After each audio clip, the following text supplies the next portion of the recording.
come in like they did when the Greeks came into power. You see what they did. Profanation is what they did. You read Maccabees. Go to Maccabees, first chapter. You read verse 10. Read verse 9. And after his death, after Alexander the Greek death, they all put crowns upon themselves, and so did their sons after them many years. And evils were multiplied in the earth. And there came out of them a wicked fruit. You see, evils came in the earth when the Edomites, so-called white people, came into power. The white man came into power, I might say. And there came out of them a wicked root, who Antiochus, surnamed Epiphanes, son of Antiochus the king, okay, who had been an hostage at Rome, and he reigned in the 137th year of the kingdom of the Greeks, okay. Antiochus Epiphanes, what did he do? Verse 41. This is what we prayed that the Most High wouldn't allow these heathen to do to us before, this is before the Greeks took down the Persian and Mede Empire. Verse 41, this Antiochus Epiphanes, moreover King Antiochus Epiphanes wrote to his whole kingdom that all should be one people, and everyone should leave his laws. So all the heathen agreed according to the commandment of the king. Yeah, many also of the Israelites consented to his religion. That's what you're doing right now when you're following all these different religions. You consented to the command of this world to follow these religions, which comes from a Latin word, religio, meaning to hold back, keep down, and restrain. And that's what it's done to you. From what? The truth, the laws, statutes, commandments of the Most High. And sacrifice unto idols and profane the Sabbath.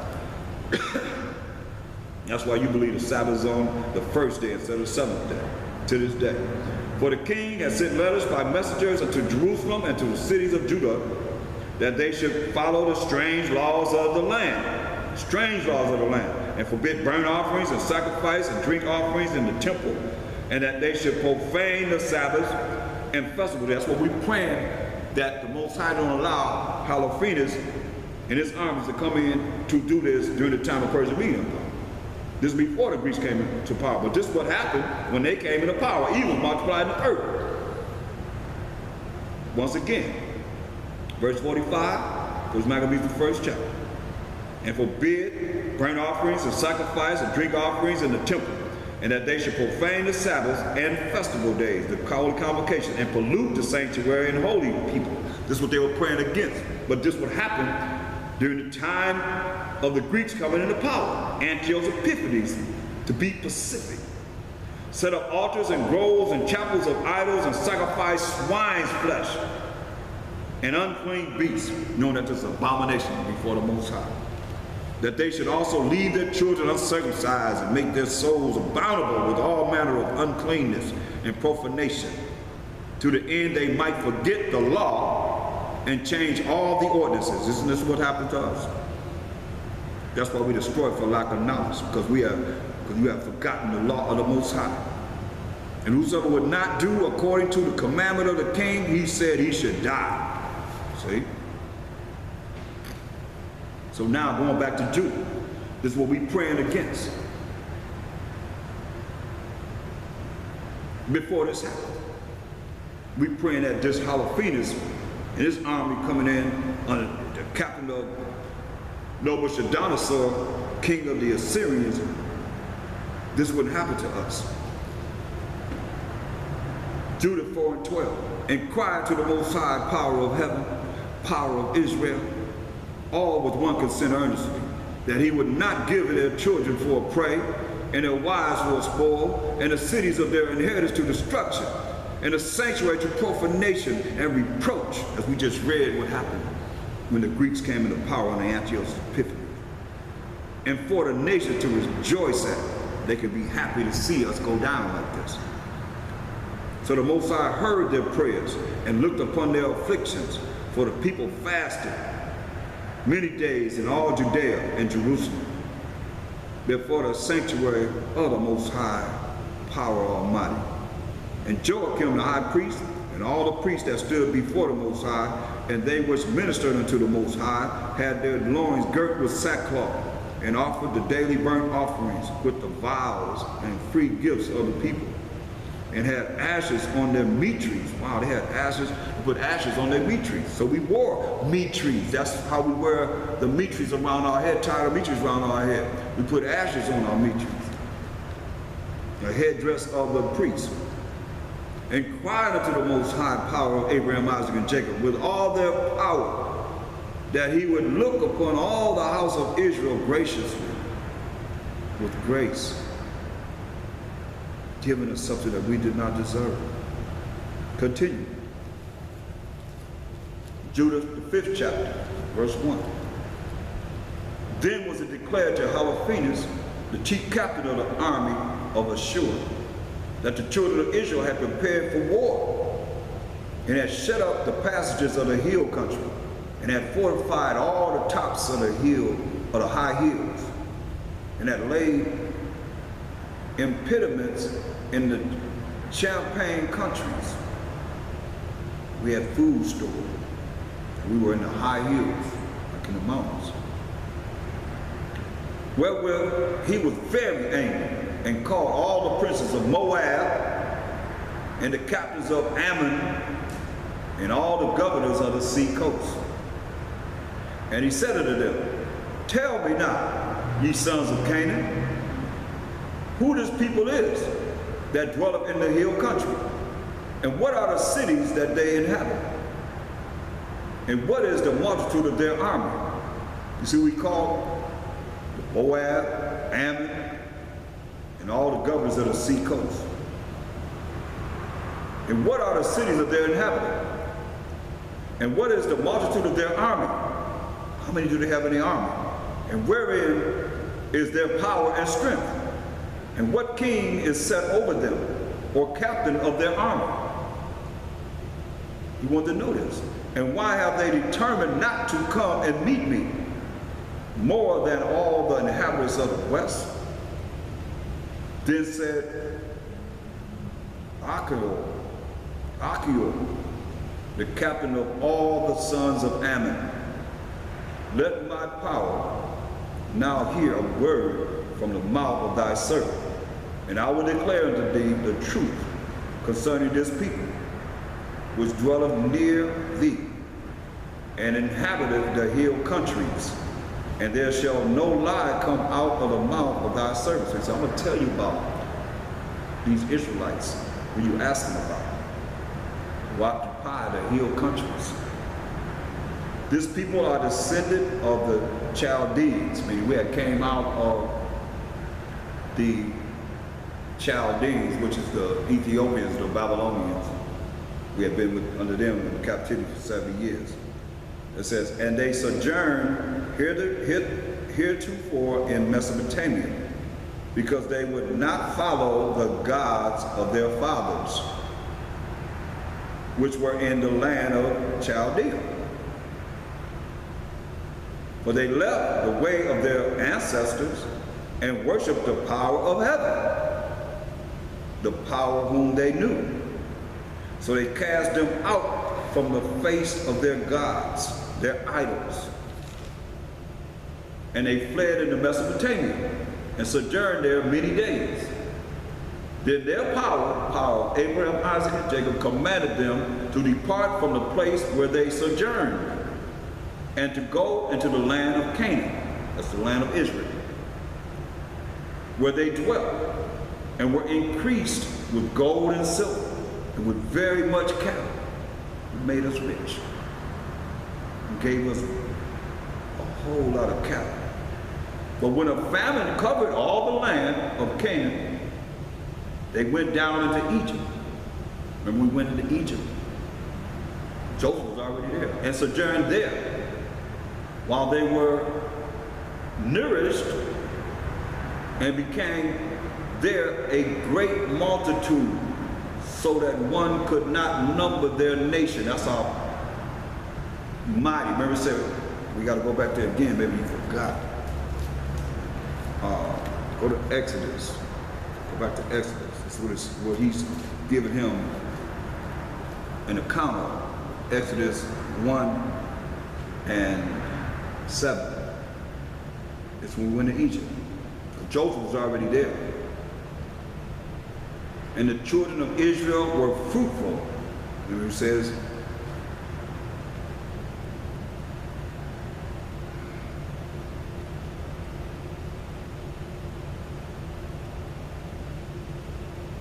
in verse 10 of Judith, the 5th chapter, but when the famine covered all the land of Canaan, they went down into Egypt and sojourned there, while they were nearest, and became there a great multitude, so that one could not number their nation, right? So here in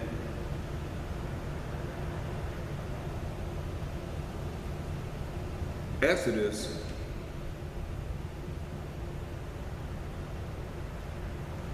the 1st chapter, the 7th verse, and the children of Israel were fruitful and increased abundantly and multiplied. That means we had a lot of children.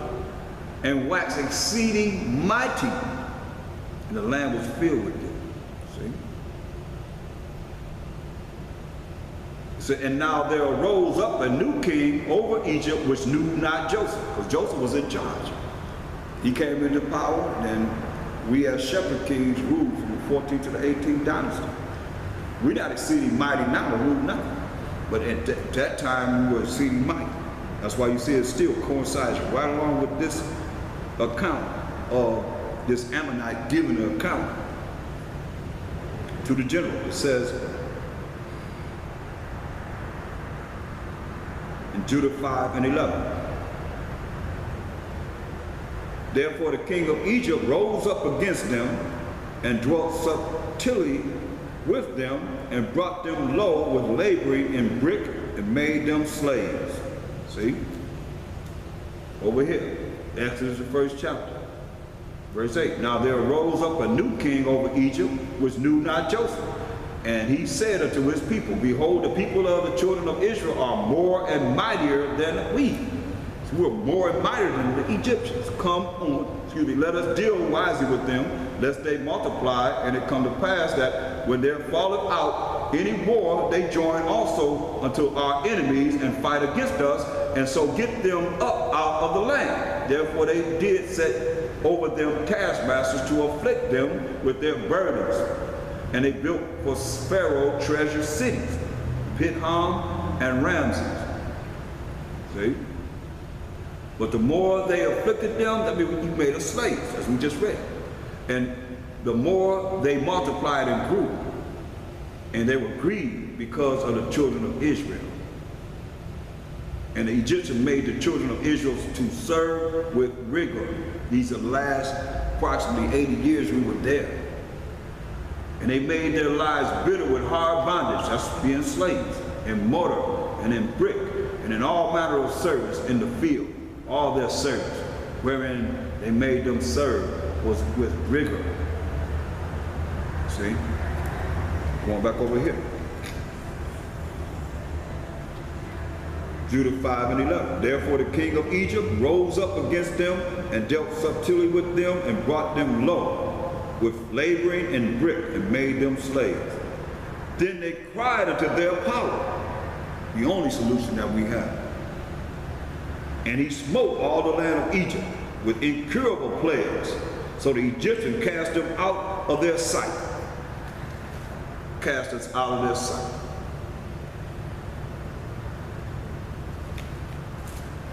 He smote the Egyptians by doing what? Look at Psalms 78, 49. Guess how he did it.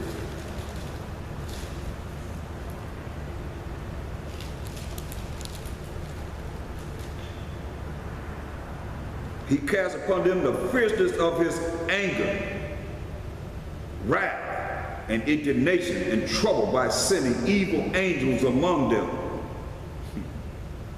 He made a way to his anger. He spared not their soul from death, but gave their life over to the pestilence, and smote all the firstborn in Egypt, the chief of their strength, and the tabernacles of Ham. But you know that these Egyptians are of the seed of Ham, which we are not, but made his own people, who are the children of Israel, from the seed of Shem, to go forth like sheep, and guided them in the wilderness like a flock. That's what he did. So, just showing you know, letting you know how this went down. So now let's look at continuing. Solution. Every solution is in this matter the same way. Never deviates. Look. Judah 5 and 12. Then they cried unto the Most High, their power, and he smote all the land of Egypt with incurable plagues by sending evil angels among them. Don't get it twisted, y'all. I mean, ain't nothing changed. It's the same as it always is. The scripture. That's why you got to know these scriptures. It says, Ecclesiastes 39:28, there be spirits, which are angels. You read Psalms 104 and 4.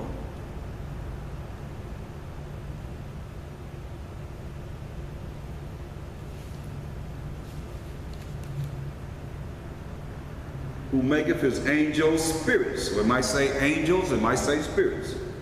His ministers of flaming fire. So once again, there be spirits or angels that are created for vengeance, which in their fury lay on sore strokes like he did to the Egyptians. Like he gonna do to these lands where we're scattered in right now.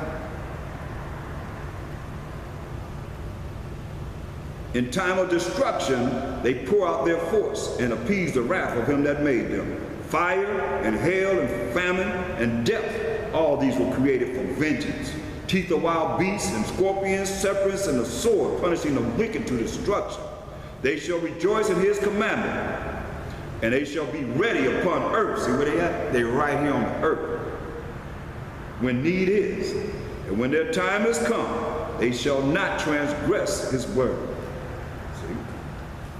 They're right here on the earth, ready to fulfill the need of the Most High. Whatever he needs them to do in destruction, they're going to bring it forth. So listen, going back to this Ammonite telling the general about us, the children of Israel. Verse 12 again. Then they cried unto their power, Judah 5 and 12. And he smote all the land of Egypt with incurable plagues by sending these evil angels to destroy. So the Egyptians cast them out of their sight once he killed the firstborn, as we just read, of the Egyptians. Male everything. And the Most High dried the Red Sea before them and brought them to Mount Sinai and Kadesh Barnea and cast forth all that dwelt in the wilderness. So they dwelt in the land of the Amorites. See, like I told you earlier, you asked about the Amorites. The Most High gave us those lands of the Amorites. And they destroyed by their strength all them of Esabon, and passing over Jordan, they possessed all the hill country.